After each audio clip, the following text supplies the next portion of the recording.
হাজার বছরের পুরনো বিশাল একটি ঝিল, চারপাশে হাড় হিম করা নীরবতা। সেখানে ঘুরতে গিয়েছিল কিছু কলেজ ফ্রেন্ড, কিন্তু কিছু বুঝে ওঠার আগে তাদের সাথে যা হয় তা আপনি কল্পনাও করতে পারবেন না। কি লুকিয়ে আছে সেই ঝিলে এবং তাদের শেষ অবধি কি পরিণতি হবে সেটাই দেখব আজকের মুভিতে। তো চলুন শুরু করা যাক। গল্পের একদম শুরুতে আমরা দেখি জনি নিজের জিনিসপত্র গুছিয়ে নেয় এবং বন্ধুদের সঙ্গে দেখা করতে বেরিয়ে পড়ে। কয়েকদিন আগেই সবার গ্র্যাজুয়েশন শেষ হয়েছে, তাই সবাই মিলে একটা ছোট্ট ট্রিপের প্ল্যান করেছে সেলিব্রেশনের জন্য।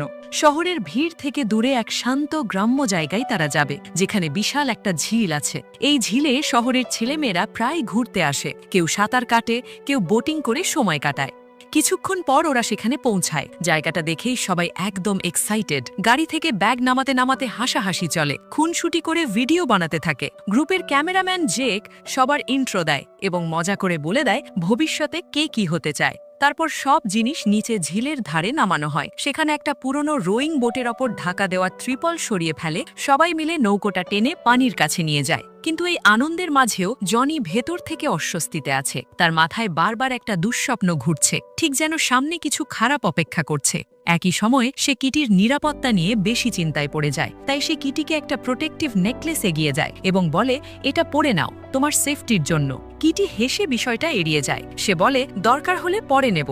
জনি কিছু বলতে গিয়ে থেমে যায়। তার চোখে চিন্তার ছায়া রয়ে যায়। ঠিক তখনই তার সামনে দেখা হয় মিস্টার পার্কসের সঙ্গে। লোকটা ওই ঝিলের কাছেই থাকে এবং নিজের নৌকোর ইঞ্জিন ঠিক করছিল। কথা বলতে বলতে যখন পার্কস বুঝতে পারে ছেলেমেয়েগুলো নৌকো নিয়ে ঝিলের মাঝখান পর্যন্ত যেতে যায়, তখন তার মুখটা কঠিন হয়ে যায়। সে জনিকে সাবধান করে, বলে ঝিলের কাছাকাছি আসাই ভুল, সাঁতার কাটার প্ল্যান থাক বা না থাক। মিস্টার পার্কসের কথা শুনলেই বোঝা যায় লোকটা শুধু ভয় দেখাচ্ছে না, সে সত্যি কিছু জানে। তার মুখের ভাব এমন যেন ঝিলের ভেতরে কোনো ভয়ঙ্কর রহস্য ঘুমিয়ে আছে, আর সেই রহস্যটা জেগে উঠলে কাউকেই ছাড়বে না। সে জনিকে বলে, তুমি যদি সত্যিটা বুঝতে পারো তাহলে তোমার বন্ধুদেরও বলো, ওদেরও বুঝতে হবে সামনে কি ধরনের বিপদ আসতে পারে। কিন্তু জনি কথাটা সিরিয়াসলি নেয় না। সে হালকা হাসি দিয়ে বলে সে নিজের ছুটি নষ্ট করবে না। ঠিক তখনই পার্কস শেষবারের মতো জনিকে তার নেকলেসটা পরে নিতে বলে। তার টোন এমন যেন ওই ছোট্ট নেকলেসের ভেতরেই কোনো বিশেষ শক্তি আছে। জনি কিছুক্ষণ চুপ করে থাকে, তারপরও সিদ্ধান্ত নেয় না। এরপর সবাই নৌকায় উঠে ঝিলের মাঝের দিকে রওনা দেয়। শুরুতে সবকিছু একদম ফান, হাওয়া, পানি, বন্ধুদের চেঁচামেচি সব মিলিয়ে সেলিব্রেশন জমে যায়। কিন্তু মাঝপথে জনি পানির নিচে একটা অদ্ভুত নড়াচড়া দেখতে পায়। চোখের সামনে যেন ছায়া সরে যায়, আবার ফিরে আসে। জনির বুকটা ধক করে ওঠে, তার দুঃস্বপ্নটা আবার মনে পড়ে যায়। ঠিক তখনই ম্যাট বলে, চলো সবাই মিলে এবার সাঁতার কাটি। কিটি আর ডেবোরাও সাথে সাথে রাজি হয়ে যায়। জনি ওদের থামাতে চায়। সে বলে, পানিতে নামা ঠিক হবে না, কিন্তু কেউ শোনে না। মজার ছলে সবাই পানিতে লাফ দিয়ে সাঁতার কাটতে থাকে। মাহলটা আরো জমাতে সাইমন একটা পার্টি পটকা জ্বালিয়ে দেয়। বিকট শব্দে ঝিল কেঁপে ওঠে। এই শব্দ শুনেই জনি আরো অস্থির হয়ে পড়ে। তার মনে হয় সে বড় ভুল করে ফেলেছে। কিছুক্ষণ পর যখন সবাই নৌকার পাশে হাসতে হাসতে কথা বলছে, হঠাৎ করে কারোর জন্য নিচ থেকে টান লাগতে থাকে। সবাই ভয় পেয়ে যায়। কিন্তু তারপর দেখা যায় সেটা ম্যাট। সে শুধু মজা করছিল। কিন্তু একটু পরেই ম্যাট আবার ঝিলের মাঝখানে চলে যায় এবং কিটি আর ডেবোরার সঙ্গে কথা বলতে থাকে। ঠিক তখনই নৌকাটা আবার নড়তে শুরু করে। এবার নড়াচড়াটা আগের মতো হালকা নয়, এবার নৌকাটা আগের চেয়ে অনেক বেশি জোরে দুলে ওঠে। জনির সঙ্গে সঙ্গে পানির দিকে ঝুঁকে তাকায়, আর ঠিক যেটা দেখে তার মাথা ঘুরে যায়। ওদের নিচে বিশাল একটা ভয়ঙ্কর জীব ঘুরে বেড়াচ্ছে, একদম ছায়ার মতো না, সত্যি সত্যি বড় কিছু। কিটিরও কেমন যেন অস্বস্তি হয়। সবাই যখন চিৎকার করে ওঠে, তখন কিটি, ডেবোরা আর ম্যাট দ্রুত নৌকার দিকে সাঁতরে আসে। কোনোভাবে সবাই আবার উঠে পড়ে নৌকায়। এবার ভয়টা সবার চোখে মুখে স্পষ্ট। ওরা বাঁচার জন্য চেপে ধরে বৈঠা, তারপর পানির ওপর আঘাত করতে থাকে যাতে ওই অচেনা দানবটা দূরে থাকে। কিন্তু ঠিক তখনই আরও বড় বিপদ হয়। সাইমনের একটা বৈঠা হাত ফসকে পানিতে পড়ে যায়। ডেবোরা সেটা ধরতে সামনে ঝুঁকে যায়, আর সেই মুহূর্তেই পানির ভেতর থেকে এক বিশাল মাছের মতো মনস্টার লাফিয়ে উঠেই ডেবোরার দিকে ঝাঁপিয়ে পড়ে। ডেবোরা কোনোভাবে শেষ মুহূর্তে সরে যায়, প্রাণটা বাঁচে, কিন্তু তার হাতে ভয়ঙ্কর একটা গভীর আঘাত লাগে। ওকে টেনে নৌকায় তোলার পর সবাই দেখে তার হাত থেকে ঝরঝর করে রক্ত বেরোচ্ছে। প্রধান একটা শিরা কেটে গেছে, আর ডেবোরা খুব দ্রুতই দুর্বল হয়ে পড়ছে। তবুও ডেবোরা ভেঙে পড়ে না। সে দাঁতে দাঁত চেপে বলে, বৈঠা ফিরিয়ে আনতে হবে, না হলে আমরা সবাই শেষ। ম্যাট বৈঠা ধরতে এগোয়, কিন্তু ঠিক তখনই মনস্টারটা আবার সামনে চলে আসে। এবার সে তার বিশাল দাঁত দিয়ে বৈঠাটাকেই কামড়ে ভেঙে ফেলে। পরিস্থিতি আরো ভয়ানক ভয়াবহ হয়ে যায়। জেক চিৎকার করে বন্ধুদের ডাকতে থাকে, কিন্তু তখন অনেক দেরি। ডেবোরা আর টিকে থাকতে পারে না। আঘাত আর রক্তক্ষরণ তাকে হার মানিয়ে দেয়। নৌকার চারপাশে সেই ভয়ঙ্কর জিপটা চক্কর কাটতে থাকে। এখন সবার বোঝা হয়ে যায় এটা কোনো মজা না, কোনো প্র্যাঙ্ক না, জনির দুঃস্বপ্ন সত্যি হয়ে যাচ্ছে। আর ডেবোরার শরীর থেকে পড়া রক্তের ফোঁটা পানিতে ছড়িয়ে পড়তে থাকে, যেন ঝিলটাই ওদের ভয় আরও গিলে খাচ্ছে। ম্যাট ডেবোরার হাত দুটো উপরে তুলে ধরে রাখে, যাতে রক্তের গন্ধ একটু কম ছড়ায় আর ওই ভয়ঙ্কর মাছটা কাছে আসতে না পারে। এইদিকে সাইমন তড়িঘড়ি বৈঠা চালিয়ে নৌকাটা তীরে নেওয়ার চেষ্টা করে, কিন্তু নৌকার ছটপটানি আর পানির দুলুনিতে সেই বিশাল দানবটা আবার জেগে ওঠে। মুহূর্তের মধ্যেই সে ধাক্কা মেরে নৌকায় আঘাত করে বসে। রাগে সাইমন বৈঠা তুলে ওর গায়ে আঘাত করে, কিন্তু বৈঠাটা দানবের শরীরে গেঁথে যায়, ফলে প্রাণীটা আরও পরিষ্কার দেখা যায়, বিশাল, কালচে আর ভয় দেখানোর মতো ভয়ঙ্কর। এই সময় ম্যাট খেয়াল করে জনি অন্যদের মতো হকচকিয়ে যাচ্ছে না, যেন সে ভেতরে ভেতরে কিছু বুঝে রেখেছে। সাইমন জনির দিকে তেড়ে আসে এবং জিজ্ঞেস করে, তোমার তো আগে থেকেই ধারণা ছিল, তুমি আমাদের বলনি কেন? সে হুমকি দেয় সত্যি না বললে জনিকে পানিতে ছুঁড়ে ফেলবে। জনি কাঁপা গলায় বলে সে নিশ্চিত ছিল না যে সবাই সত্যি সত্যি ঝিলে নেমে সাঁতার কাটবে। সে কখনো চায়নি এমন কিছু ঘটুক। এইদিকে জেক মাথা খাটায়। সে বলে এই দানবটা রক্তের গন্ধের দিকে টানে, তাই ওরা ডেবোরার শরীরটাকে টোপ হিসেবে ব্যবহার করতে পারে। দানবটা যতক্ষণ ওই দিকে ব্যস্ত থাকবে ততক্ষণ ওরা হাত দিয়ে নৌকা ঠেলে ঠেলে তীর পর্যন্ত পৌঁছানোর চেষ্টা করবে। কথাটা শুনে সবার বুক ভার হয়ে যায়, তবুও বাঁচার জন্য সিদ্ধান্ত নিতে হয়। সবাই ভারী মন নিয়ে বন্ধুকে বিদায় জানায় আর ডেবোরার শরীরটা পানিতে ছেড়ে দেয়। কয়েক সেকেন্ডের মধ্যেই দানবটা তাকে টেনে নিচে নামিয়ে নেয়। তারপর সবাই প্রাণপণ নৌকা চালাতে থাকে, নিজের হাতেই ঠেলে এগোয়। কিন্তু কেউ খেয়াল করে না জেক সাহায্য করছে না। সে তার কবজির ক্যামেরা দিয়ে পুরো ঘটনাটা রেকর্ড করছে। একটু পরেই জেক দেখে দানবটা তার শিকার শেষ করে ফেলেছে আর এখন আবার নৌকার দিকেই ফিরে আসছে। ম্যাট দেখে নৌকার ভেতরে পানি জমে গেছে, তাই সে বলে আগে এটা বাইরে ফেলতে হবে।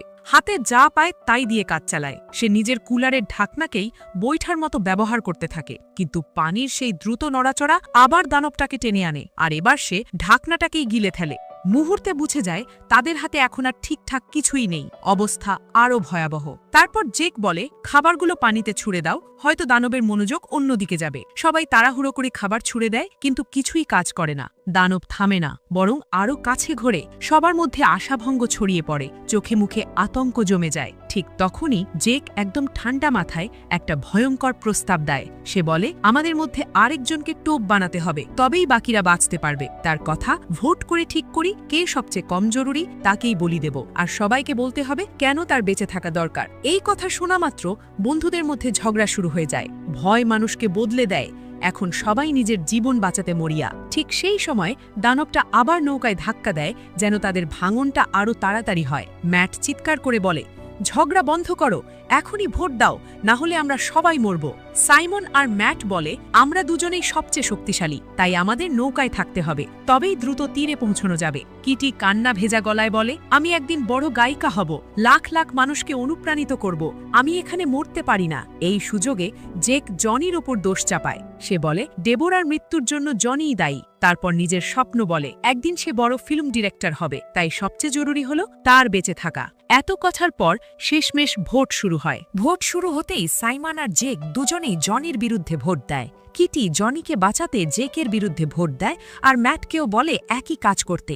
কিন্তু ম্যাট ঠান্ডা গলায় বলে জনি শক্তিশালী, ওর বেঁচে থাকার চান্স বেশি, তাই সেও জনিকেই বেছে নেয়। এইভাবেই সিদ্ধান্ত হয়ে যায় জনিকেই টোপ হতে হবে। ফলটা শুনে জনি তর্ক করে না, সে চুপচাপ দাঁড়িয়ে থাকে।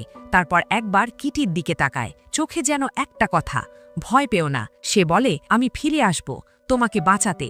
আর কিছু না ভেবে সরাসরি পানিতে ঝাঁপ দেয়। কয়েক সেকেন্ড পর সবাই অবাক হয়ে যায়, কারণ জনি ইতিমধ্যে ঝিলের অন্য পাশের দিকে দ্রুত সাঁতরে এগিয়ে গেছে। এইদিকে নৌকায় বাকি তিনজন হাত দিয়ে পাগলের মতো নৌকা চালাতে থাকে, আর ওদিকে জনি নিজেকে বাঁচাতে বারবার ডুব দেয়, যাতে দানব তাকে ধরে ফেলতে না পারে। কিছুক্ষণ পর জনি চোখের আড়াল হয়ে যায়। নৌকার ভেতরে আবার ঝগড়া শুরু হয়। জেক আর কিটি একে অপরকে দোষ দিতে থাকে। সাইমন রেগে গিয়ে বলে চুপ করো এবং নৌকা চালাও, না হলে আমরা সবাই খেয়ে ফেলা হব। কিন্তু ঝগড়া থামে না, আর এই চিৎকার চেঁচামেচি যেন ঝিলের দানবটাকে আবার টেনে আনে। এবার সে আবার আক্রমণ করে বসে। তিনজন ভয় পেয়ে নৌকার ভেতর কিছু খুঁজতে থাকে যেটা দিয়ে লড়াই করা যায়। ঠিক তখনই কিটির হাতে একটা পটকার ব্যাগ পড়ে। সাথে সাথে ওরা ফ্লেয়ার আর পটকা জ্বালিয়ে দানবের দিকে ছুঁড়ে মারতে থাকে। বিকট শব্দ আর তীব্র আলোতে ভয়ঙ্কর প্রাণীটা কয়েক মুহূর্ত থমকে যায়, তারপর সে ঝিলের গভীরে সরে যায়। এই কয়েক সেকেন্ডই ওদের জন্য একটুখানি স্বস্তি, কিন্তু সবাই জানে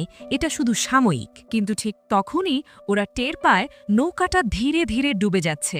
ভেতরে পানি জমে ভারী হয়ে গেছে আর কাঠ পুরনো হওয়ায় নড়াচড়াতেও ফাঁক খুলছে। সাইমন বলে আবার কোনোভাবে দানবটার মনোযোগ ঘোরাতে হবে, না হলে শেষ। জেক ভয়ে কাঁপতে কাঁপতে বলে নিশ্চয়ই অন্য কোনো রাস্তা আছে, নিশ্চয়ই। কিন্তু ঠিক সেই মুহূর্তেই পানির নিচে ছায়ার মতো সেই বিশাল দানবটা আবার এগিয়ে আসতে দেখা যায়। তিনজনের মুখে একই ভয়, এবার আর লুকানোর জায়গা নেই। সাইমন চিৎকার করে বলে আমাদের হাতে সময় নেই, এখনই সিদ্ধান্ত নাও। তারপর সে নিজের ভাই ম্যাটকে বোঝাতে থাকে জেককেই পানিতে ফেলে দিতে হবে, না হলে আমরা সবাই মরব। জেক বুঝে যায় ওর অবস্থান নড়বড়ে, তাই সে সাথে সাথে চাল চলতে শুরু করে। সে বলে আমাকে ফেললে শহরে ফিরেই তোমরা ফেসে যাবে, আমি যা কিছু হয়েছে সব রেকর্ড করেছি। প্রথমে মনে হয় এই হুমকি ওকে বাঁচাবে, কিন্তু যখন দেখে কাজ হচ্ছে না তখন সে আরও বড় বিষ ফেলে দেয়। জেক বলে ম্যাটের গার্লফ্রেন্ড তাকে ঠকাচ্ছে আর তার কাছে প্রমাণ আছে। তারপর আরও বলে কলেজে সাইমন আর কিটি লুকিয়ে লুকিয়ে দেখা করত, সেটাও সে জানে। এই কথা শুনে সবার মাথা ঘুরে যায়। জেক বলে সে বহুবার ওদের কথা আর দেখা হওয়ার দৃশ্য রেকর্ড করেছে। সাইমন রাগে উন্মাদ হয়ে যায়। সে জেকের মুখে সজোরে ঘুষি মারে এবং ম্যাটকে বলে এখনই ওকে বাইরে ফেলো। জেক কাঁদতে কাঁদতে প্রাণ ভিক্ষা চায়। সে বলে কিটিকেই টোপ বানাও, ও দুর্বল আর ও নাকি বিশ্বাসঘাতকও। কিন্তু এবার ম্যাট চুপ থাকে, সে আর কথায় যায় না, সরাসরি ভোট শুরু করে। শেষমেশ তিনজন মিলে সিদ্ধান্ত নেয় জেককেই নৌকা থেকে ছুঁড়ে খেলা হয়। পানি ছোঁয়ার সঙ্গে সঙ্গে জেক বুঝে যায় এবার সে বাঁচবে না। তবুও সে মরিয়া হয়ে নৌকায় উঠতে চেষ্টা করে, হাত বাড়িয়ে ধরতে চায়। জেক নৌকায় উঠতে চেষ্টা করতেই সাইমন তাকে লাথি মেরে আবার নিচে ফেলে দেয়। জেক চিৎকার করে বলে আমি সব রেকর্ড করছি, কিন্তু এবার তার গলা কেউ শোনে না। কয়েক সেকেন্ডের মধ্যেই সেই দানব তাকে গিলে ফেলে। পানির ওপরে শুধু একটা হাত ভেসে থাকে, আর সেই হাতে এখনো ক্যামেরাটা বাঁধা। এইদিকে ঝিলের পাড়ে জনি ধীরে ধীরে জ্ঞান ফিরে পায়। চোখ খুলে দেখে তার বন্ধুরা এখনো ঝিলের মাঝখানে আটকে আছে। ঠিক তখনই পাড়ে দাঁড়িয়ে থাকা একটা মোটর বোট তার চোখে পড়ে। জনির মনে হয় এই নৌকাটা পেলেই হয়তো সে সবাইকে বাঁচাতে পারবে। ওদিকে নৌকায় ম্যাট একদম চুপ হয়ে যায়। সে পুরনো দিনের কথা মনে করে বলে জেক সবসময় ক্যামেরা হাতে ঘুরত, ছোট ছোট জিনিসও রেকর্ড করত, সবার ইন্টারভিউ নিত, বড় স্বপ্ন দেখত। সাইমন তাকে বোঝায় আমরা যা করেছি সেটাই দরকার ছিল, না হলে আমরা মরতাম। ম্যাট নিজেকে শক্ত করে নেয়। তারপর সে নৌকাটা হালকা করার জন্য অপ্রয়োজনীয় ব্যাগ আর জিনিসপত্র এক এক করে পানিতে ছুঁড়ে ফেলতে থাকে, যাতে দ্রুত তীরে পৌঁছানো যায়। জিনিস ফেলতে ফেলতে হঠাৎ তাদের মনে পড়ে জনি তার ব্যাগটা নৌকাতেই রেখে গেছে। ওরা তাড়াহুড়ো করে ব্যাগ খুলে দেখে ভেতরে একটা ছোট সার্ভাইভাল হ্যাচেট আছে। এখন ওদের মনে হয় বাঁচার একটা সুযোগ এসেছে। ম্যাট সাইমনকে বলে তুই নৌকা চালিয়ে যা, কিন্তু ঠিক তখনই ম্যাট থার্মাল বক্সটা নাড়াতে যায় আর পানিতে আবার অদ্ভুত নড়াচড়া শুরু হয়। দানবটা আবার টেনে আসে। ম্যাট রাগে তাকে আটকাতে চেষ্টা করে, কিন্তু কিছুই হয় না। দানব আবার ধাক্কা মেরে নৌকাটাকে আরও ভেঙে দেয়।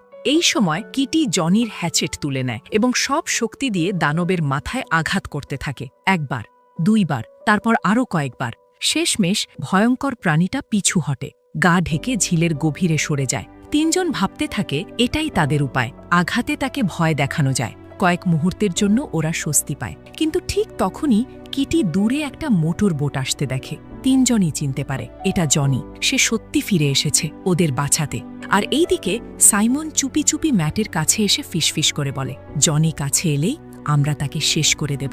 এইদিকে জনি কাছে এসে পরিষ্কার করে দেয় যেদিন তোমরা আমাকে পানিতে ফেলেছিলে সেদিন তো এসব নিয়ম মনে ছিল না। সে বলে এখন আমার বোটে ওঠার অধিকার তোমাদের নেই, আমি শুধু একটা দড়ি ছুঁড়ে দেব এবং সেটা ধরে থাকলে তোমাদের নৌকাকে টেনে তীরে নিয়ে যাব। জনি আরও বলে যদি মানতে না চাও আমি চলে গিয়ে পুলিশ ডাকব। ম্যাট পরিস্থিতি সামলাতে চায় এবং জনির কথা মেনে নেয়। সে বলে দড়িটা ফেল, আমরা একসাথে বেরিয়ে যাব এবং পরে সব হিসাব মিটিয়ে নেব। জনির মন মানতে চায় না, তবুও সে সাহায্য করার সিদ্ধান্ত নেয় এবং কয়েকবার চেষ্টা করে অবশেষে দড়িটা ওদের নৌকা পর্যন্ত পৌঁছে দেয়। তিনজনই দড়ি ধরে টান দিতে থাকে। ঠিক তখনই মনে হয় ওরা বাঁচতে চলেছে, কিন্তু টুইস্টটা হলো দানবটা আবার আক্রমণ করে এবং ধাক্কায় জনির ভারসাম্য নষ্ট হয়ে যায়। মোটর বোটের ইঞ্জিন ঘুরতে ঘুরতে নৌকাটাকে গোল করে ঘোরায়। সেই ঘূর্ণির ভেতর জনি উঠতে গিয়ে দেখে দড়িটা তার গলায় জড়িয়ে গেছে। দড়ি টানতে টানতে শক্ত হয় এবং জনির শ্বাস আটকে আসে। সে ছটফট করতে থাকে আর চোখের সামনে অন্ধকার নেমে আসে। এটা দেখে কিটি ভয় পেয়ে হ্যাচেট তুলে দড়ি কাটতে ছুটে যায় যাতে জনি বাঁচে এবং সবাই তীরে পৌঁছাতে পারে। কিন্তু সাইমন তাকে থামিয়ে দেয় এবং বলে, তুমি যদি ওকে বাঁচাও আমি তোমাকে মেরে ফেলব। কয়েক সেকেন্ডের মধ্যেই জনির মুখ নীলচে হয়ে যায়, শ্বাস বন্ধ হয়ে সে ঢলে পড়ে আর হাত থেকে নিয়ন্ত্রণ হারায়। এইদিকে দড়ি ধরে নৌকা টানতে গিয়ে ইঞ্জিনে জট লাগে। জনি পানিতে পড়ে কয়েক সেকেন্ডের মধ্যে ডুবে যায় এবং দড়িটাও ইঞ্জিনের পাখায় আটকে ইঞ্জিনটা একদম নষ্ট করে দেয়। সাইমন আতকে ওঠে। ঠিক তখনই ম্যাট দেখে দানবটা আবার ফিরছে, যেন জনির শরীর খেতে। কিন্তু অবাক করার মতো ব্যাপার হলো দানবটা জনির পাশ দিয়ে এমনভাবে চলে যায় যেন জনি সেখানে নেই। তিনজন হতবম্ব হয়ে যায়। এখন ওদের বুঝে যায় বাঁচতে হলে নিজেরাই কিছু করতে হবে। তাই সাইমন জনির হ্যাচেট দিয়ে নৌকার সিট ভেঙে কাঠ বের করে নতুন বৈঠা বানায়। এরপর ওরা আবার তীরের দিকে এগোয় আর পথে ম্যাট ভাইকে জিজ্ঞেস করে, তুই আমার সঙ্গে বিশ্বাসঘাতকতা কেন করলি? সাইমন চুপ থাকে। তারপর বলে, এবার শেষ ভোট হবে এবং এবারও একজনকে টোপ হতে হবে। সে কিটির সত্যিটা বলে দেয়। কিটি আসলে দুই ভাইকেই ঠকাচ্ছিল আর যার কাছে সফলতার গন্ধ পেত সেখানেই থাকত। রাগে ম্যাটের মাথা গরম হয়ে যায়। দুই ভাই ধাক্কাধাক্কি শুরু করে। কিটি বলে, থামো, দানবটা আসছে। ওরা থামে। সাইমন বলে, কিটি আমার সঙ্গে থাকতে চাইতো কারণ ও ভেবেছিল আমি সফল হব। এই কথায় ম্যাটের মন পুরো বদলে যায় এবং সে কিটির বিরুদ্ধে ভোট দেয়। কিটি শান্ত গলায় বলে, আমি যা করেছি তাতে আমার কোনো আফসোস নেই। তারপর রাগের মাথায় ম্যাট কিটিকে পানিতে ঠেলে দেয়। কিটি নৌকায় উঠতে গেলে সাইমন হ্যাচেট দিয়ে তার হাতে আঘাত করে। বাধ্য হয়ে কিটি পানির নিচে লুকিয়ে যায়। এখন নৌকায় শুধু সাইমন আর ম্যাট থাকে, কিন্তু বিপদ কমে না, বরং তাদের মধ্যে আবার ঝগড়া শুরু হয়ে যায়। সাইমন হ্যাচেট তুলে আক্রমণ করতে যায়। ম্যাট কোনোমতে বেঁচে গিয়ে তাকে কাবু করে ফেলে। ধস্তাধস্তির মধ্যে সাইমন পানিতে পড়ে যায়। ম্যাট তৎক্ষণাৎ তাকে বাঁচাতে পানিতে লাফ দেয়, কিন্তু ঠিক তখনই দানবটা কাছে আসতে থাকে আর সেই মুহূর্তে সাইমন ঠান্ডা গলায় বলে, এটাই শেষ ভোট। তারপর সে নিজের ভাইকেই দানবের দিকে ধাক্কা দেয়। ম্যাট চিৎকার করার সুযোগও পায় না। বিশাল মাছের মতো দানবটা তাকে গিলে ফেলে। সাইমন সুযোগ বুঝে সাঁতরে তীরে পালিয়ে যায়। এইদিকে কিটি, যে পানির নিচে লুকিয়েছিল, আবার উঠে আসে। সে দেখে কাছে জনি অজ্ঞান হয়ে পড়ে আছে, কিন্তু তাকে বাঁচানোর বদলে কিটি জনির নেকলেসটা চুরি করে নেয় এবং জনির শরীরটা দূরে ঠেলে দেয়। কয়েক সেকেন্ডের মধ্যেই দানবটা আসে এবং জনিকেও শেষ করে দেয়। তখন কিটি বুঝতে পারে জনি ঠিক বলেছিল।